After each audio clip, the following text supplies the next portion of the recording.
Well, good Tuesday afternoon, everyone, and welcome back to Before the Four. I'm your host, A.J. Wuest, and if you are new to Before the Four, like you're just scrolling on Facebook and you saw me talking on it, I want to thank you so much for joining in with me today and spending a little bit of your Tuesday with me. I am super honored to be spending some of your Tuesday with you.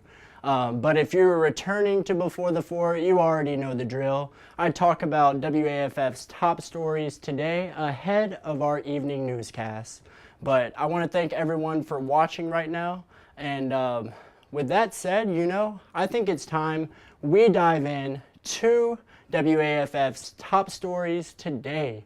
And let's start it off with weather. There's been quite a bit of weather talk in the past few days because it was a scary night and morning for both Barnesdall, Oklahoma, and Smithville, Tennessee residents as tornadoes cleared through both of the towns, destroying nearly everything in their path. Now locally today, it was a pretty cloudy day today in the Tennessee Valley, but our next threat of severe weather comes Wednesday night, moving into Thursday morning. And speaking of weather, and also speaking of Wednesday, make sure you head over to the Ace Hardware out in Hazel Green tomorrow from 10 to 4 as our awesome weather team will be programming some more weather radios. This will be their last stop in their Ace Hardware tour, their weather radio programming tour. They've done 3 already. This is the fourth and last one. So please, if you don't have a weather radio already or if you need one programmed, make sure you come on out. Our weather team would love to see you, and they will program the weather radios completely free of charge. Now that's my favorite part right there, free of charge. Now these weather radios, they're super important to have, but you can't just take my word for it. So let's take an expert's word for it, shall we? Let me pull it up. There it is, and here you are. Here is the expert's word on why I'm talking to you, why you need to get yourself a weather radio. Take a listen. What I've learned is there's still a desperate need for weather radio, and a lot of people try to wipe that out as far as, I've got the app. It's like you need to have both. Because if you get a real serious event like April 27th, 2011 to happen again, cell towers are going to go down. You're not going to have cell phone communication.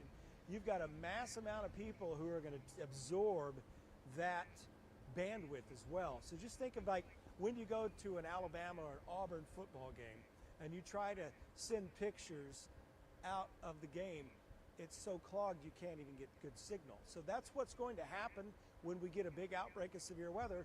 Everyone's going to start taking video. People are going to be doing their own Facebook Lives, and it draws away from the bandwidth. And then there will be certain situations where emergency management people will shut down the bandwidth some for emergency traffic only. So that will leave you just with text messaging. So again, we think that everything is always going to stay on an even keel. But once you get that AT&T outage or any phone service outage, I just referenced AT&T because I think that was the last outage we had. Right.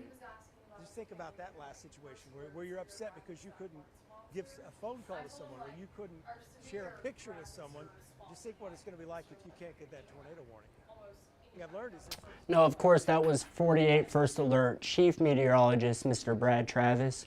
Make sure you guys head out to Hazel Green tomorrow and go give him a visit. Give him something to do. He's been begging all week to program some weather radios.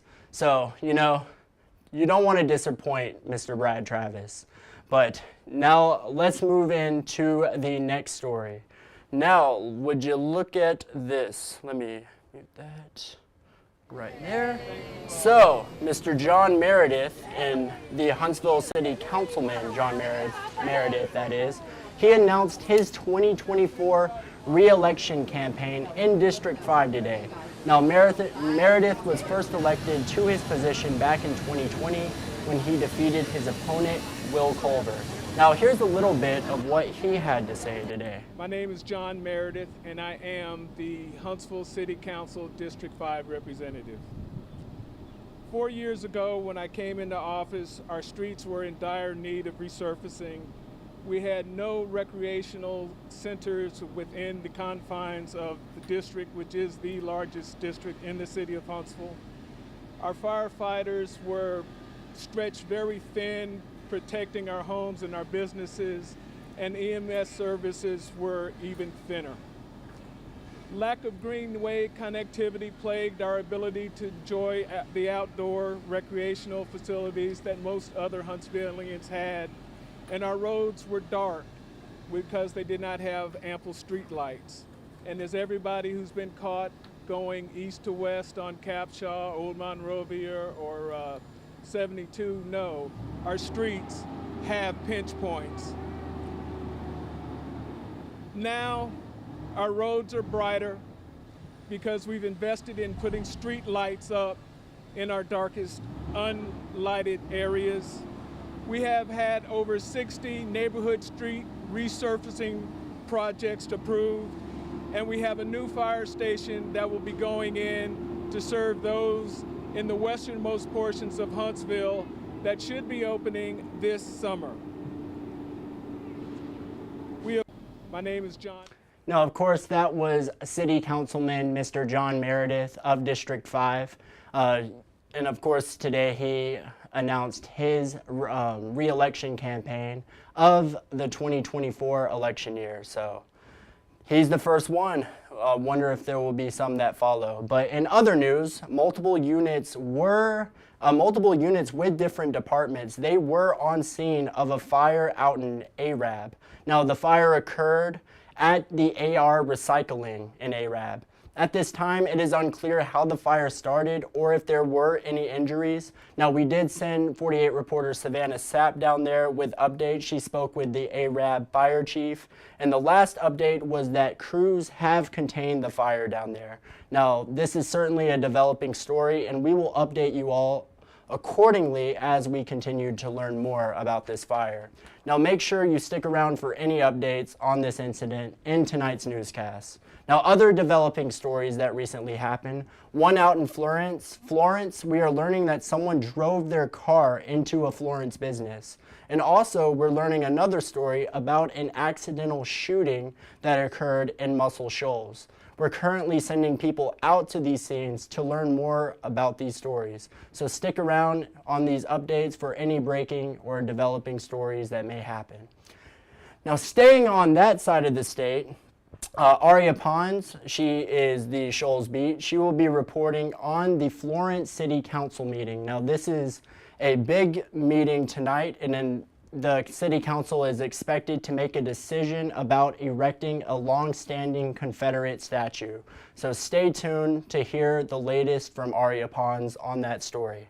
Now down in Marshall County, deputies are investigating after a man broke into a gas station Friday night and allegedly stole vape and tobacco products. Now this is him right here. Well, this is his car, actually. This all happened at the Lake Market Deli off Old Highway 227 and South Saudi Road. Now, police say the suspect was driving this car right here. It's an early 2000s Ford sedan with a white back door. If you have any information into this case, police are urging you to reach out to the Marshall County Sheriff's Office. Now, another story.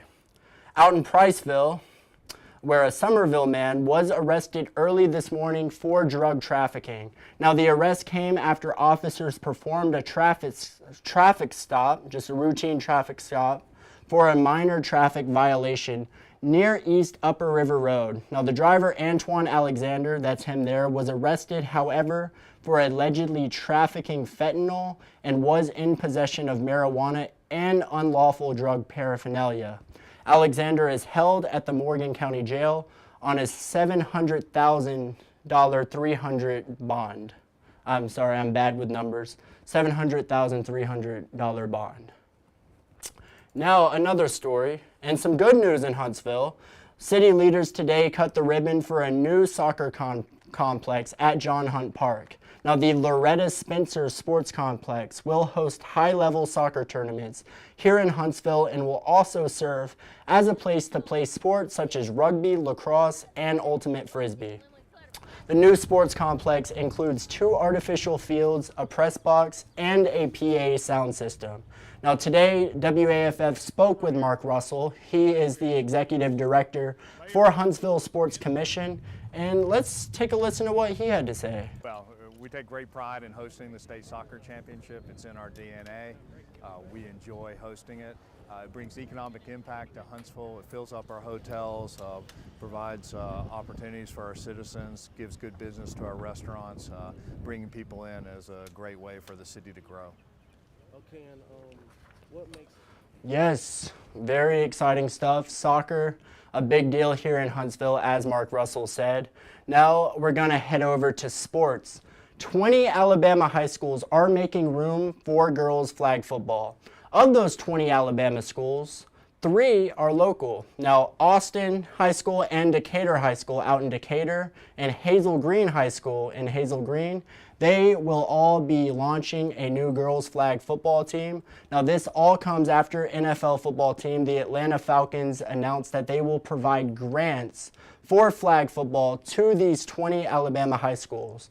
Now, according to the team, the announcement underscores the Falcons' unwavering commitment to empowering young women through the launch of girls flag football. Now, the grants stem from the Arthur M. Blank Family Foundation. And also another story, another sports story for you all, the Rocket City Trash Pandas, they are back in town. All week they're back in town because they are starting a series against the Mississippi Braves. Tonight is Star Wars night, so if we have any Star Wars fans watching at home, I'm looking at the comments. I do not see a Star Wars fan. If you are a Star Wars fan, leave a comment. May the Force be with you, because the Force is going to need to be with you tonight as the Trash Pandas take on the Mississippi Braves. So, some exciting stuff. Make sure you grab your Trash Pandas tickets this week. And now in national news, Stormy Daniels, she took the witness stand today to give her testimony in Donald Trump's hush money trial. Now, Stormy Daniels, of course, is the adult film actress who claims she had sexual encounters with Trump years before his presidency. Now, Trump currently faces 34 counts of falsifying business records in relation to his reimbursement for a hush money payment to Daniels. Now, stick around for tonight's newscast for more into this case. Stories you don't want to miss. TikTok suing the United States. A huge new development in Mooresville, up in Limestone County, and Tennessee Governor Bill Lee signing the Elvis Act. Hear all about it tonight with the stories you don't want to miss.